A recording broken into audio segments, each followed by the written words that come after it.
Hi, today for the HardReset.Info 13 Pro and I'll show you how to switch off this device.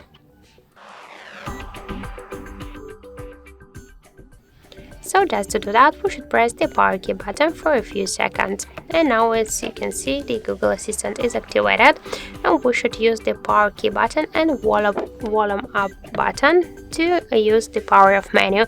So just to turn off our device, we should click the power off icon.